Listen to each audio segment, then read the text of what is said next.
2008, the city had declared that year the year of the river, and the river came and bit us all pretty hard. But it's still there. It's still kind of a thing that people love to look at. They love to be by it. They love to be on it. It's calming. In 1873, the United States of America had a major financial panic. It was the biggest one we had before the stock market crashed in 1929. In effect, railroad development, which is the biggest industry of its kind in the United States at the time, had to virtually stop overnight. So there wasn't any money for a short period of time to pay railroad workers. And in Cedar Rapids, most of the railroad workers lived in the brand new Northwest Quadrant. The railroad that employed so many of the people living in the newly settled Northwest Quadrant would pay their workers in post-dated paychecks. And there was a local understanding that anyone who had a post-dated paycheck from the railroad, that the local merchants and vendors in downtown Cedar Rapids would honor those post-dated checks. They would be good for them. And in the 1870s, the formal term for a post-dated paycheck was a time-delayed check. And because so many of the people, the recipients of the time-delayed checks were from the Northwest Quadrant, they got to be known as the time check people. That situation financially happened for so long that the name stuck for the neighborhood. It was obvious that the neighbors that lived there were distressed about losing their neighborhood. And you know, at first blush, you'd think about whether houses got washed down the Cedar River. And that was certainly true, and that was devastating. But also, under this was the whole issue of their history and their culture being washed away by the river as well. You could tell that that was something that they were still reminiscing about. At that point, several of us, Pat Cobb, Al Pearson, Susie Wynot, and I, talked to the Neighborhood Association and asked them if they'd like to have this memorialized. The recognition of a community of hardworking blue-collar people that made this community work. You don't see their names on plaques, and they weren't the entrepreneurs that we normally think about building the city.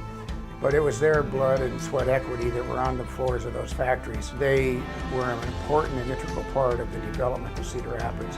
And that's what needed to be memorialized in this project. Growing up, I would take my bike up to Ellis Park, and I would go out on the river with my buddies in the neighborhood, and we'd go exploring. We'd camp out there by the river.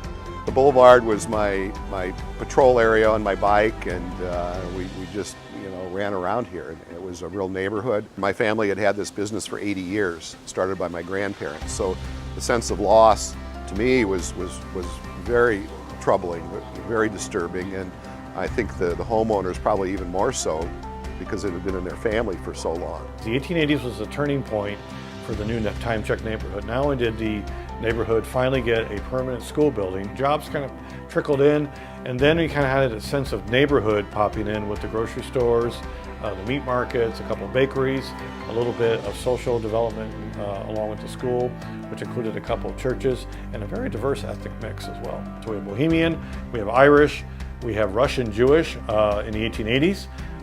This was kind of the new wave of immigrant populations that were coming in.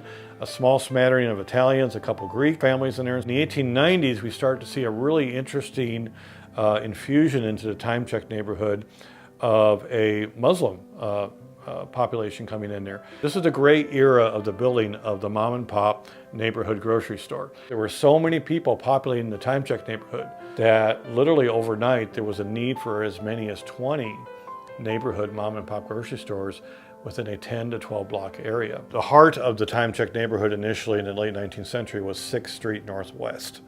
And that was where the city chose to, as they were expanding a streetcar transportation system, they established a line along 6th Street coming up from the riverfront down by F Avenue. And along that major transportation route is where many of the local neighborhood retail businesses popped up. So it wasn't just grocery stores, it was small meat markets, it was bakeries, it was barber shops, it was blacksmith shops. When I was a young police officer, I policed that area as well in the early 1970s. Got to know families and people there and learned to respect them. Very dedicated Americans. They worked hard. Their legacy will live in the many businesses and ventures that were created in Cedar Rapids. They were the ones that were on the factory floor making it all work. Many people deserve credit for their entrepreneurship, but we shouldn't forget the people in the blue-collar community that made that work. It made sense to us that we should come with a memorial to the hardworking people of Time Check and capture the history and the culture of Cedar Rapids as it once was. Time Check neighborhood had gone through a lot of floods in Cedar Rapids history, and it was known as the biggest neighborhood in Cedar Rapids that would historically flood. And until 2008, we tended to have floods that reached the 20-foot mark, and they always got into the streets of Time Check neighborhood, onto the sidewalks, and generally in the basements, but it never created the level of damage where people felt like they had to tear down houses or other property after a flood. One thing that's important to know about the Time Check neighborhood is the extreme loyalty to the neighborhood for people who have lived there over the years. The memories are very tight. It was not uncommon before the flood of 2008 for a majority of the homes to be owned rather than rented. Many of them were owned by the same family for at least 3 generations. So when the flood hit, we have to remember this kind of the sense of neighborhood in place and tenacity of the people living in Time Check was really affected. I don't think any neighborhood saw more raw emotion affected. Of all the historic areas of Cedar Rapids, I think the Time Check neighborhood was the hardest hit emotionally because of the very strong ties that people had to that area. It was a pretty dark day 10 years ago when the flood hit and everybody was cleaning out their homes, but people were coming together then to help each other. We had some ideas. We thought that because it was Time Check that there ought to be a big clock there, like Big Ben or something. And that was our first blush idea that we gave the neighborhood. And the final design and the memorial was created. And as we went on, we realized that it's not just a memorial, but it's also a monument to the future of what can be, how great that Ellis Boulevard corridor can still be and will be in the future. With the leaning buildings, they are representative buildings that are awash in some areas. They're tilted sideways in the frames, and there's also some erect buildings which show that the rebuilding of that neighborhood is going to come again, and that's an important part of that. There's some significant parts in the memorial. Stationary clock, which was the actual crest time for the Cedar River on that day. And there will also be flood lines that show how high the water was in that area where the monument sits. The memorial is designed to remember the history and the culture of the hardworking blue-collar people that lived in the Time Check neighborhood.